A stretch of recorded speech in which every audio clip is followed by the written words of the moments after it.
Hi friends, welcome back to Shri Mahalakshmi home foods అండి.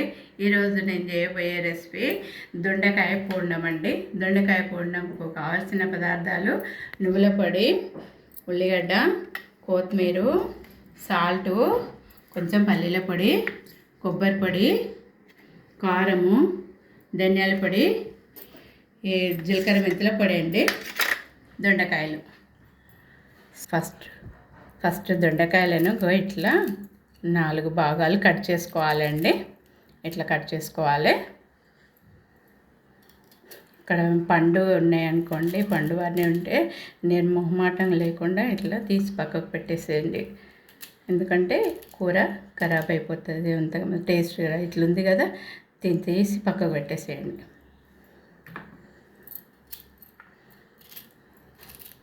ఇలా ఉన్నాయి చూసుకోండి. ఇట్లా నేను ఇలా కట్ చేసి పెట్టుకున్నా అండి. అన్నీ ఇట్లా మంచిగా కట్ చేసి పెట్టుకున్నా. ఫస్ట్ కారం వేసుకోండి, పల్లీల పొడి వేసుకోండి, కొంచెం సాల్ట్ వేసుకోండి,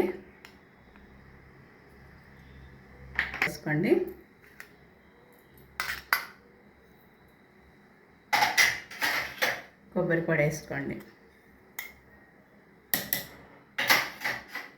కొంచెం ధనియాల పొడి వేసుకోండి, కొంచెం చింతపండు వేయాలండి. కొంచెం చింతపండు వేసుకోండి, కొంచెం జీలకర్ర మెంతుల పొడి అండి కొంచెం వేసుకోండి. 2-3 ఆనియన్స్ వేసుకొని ఇట్లా ఇప్పుడు మిక్సీ పట్టుకొని వస్తానండి. వీటిని చేసుకొని వచ్చినండి. ఇప్పుడు వీటిని గ్రైండ్ చేసుకున్న ఈ ముద్దను ఏం చేయాలంటే ఇట్లా మనం కట్ చేసుకున్నాం కదండి, ఇగో ఇలా కూర్చాలి, ఇట్లా పెట్టేసేయాలండి. అన్నిటికీ ఇలా పెట్టేసేయాలి. ఇంకా అన్నిటికీ ఇట్లా పెట్టేసుకోవాలండి. ఇట్లా పెట్టేసుకొని మంచిగా వీటిని పోపుకి వేయాలండి. పెట్టుకొని కుక్కర్లో ఇట్లా ఆయిల్ వేసుకోవాలి. మసాలా కర్రీ అన్నట్టు పూర్ణం అంటే కాగాలండి. నూనె కాగినాక వేసుకోవాలి.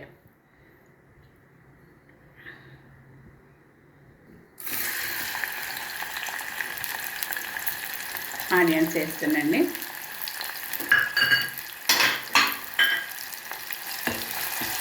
కలర్ వచ్చేంత వరకు మంచిగా గోలించుకోవాలి. వేస్తుండేనండి. పసుపు వేసుకోండి. ఇప్పుడు ఇవి పెట్టినాం కదండి, ఇవి కొండ ముద్ద వీటిలలో పెట్టినాక ఇవి కూడా ఇందులో వేసుకోవాలి.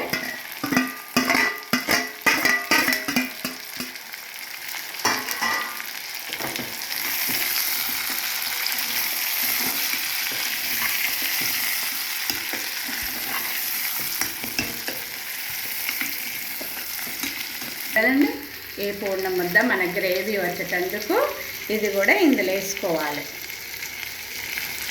ఈ పూర్ణ ముద్దను ఈ గ్రేవీ ఇందులో వేసుకోవాలి.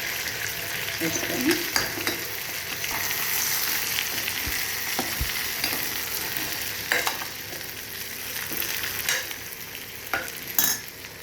జార్లో కొంచెం వాటర్ పోసుకొని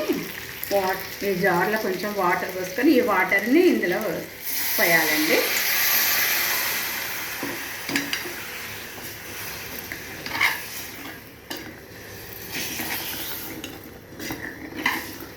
టైంలో కొంచెము కొత్తిమీర వేసుకోండి.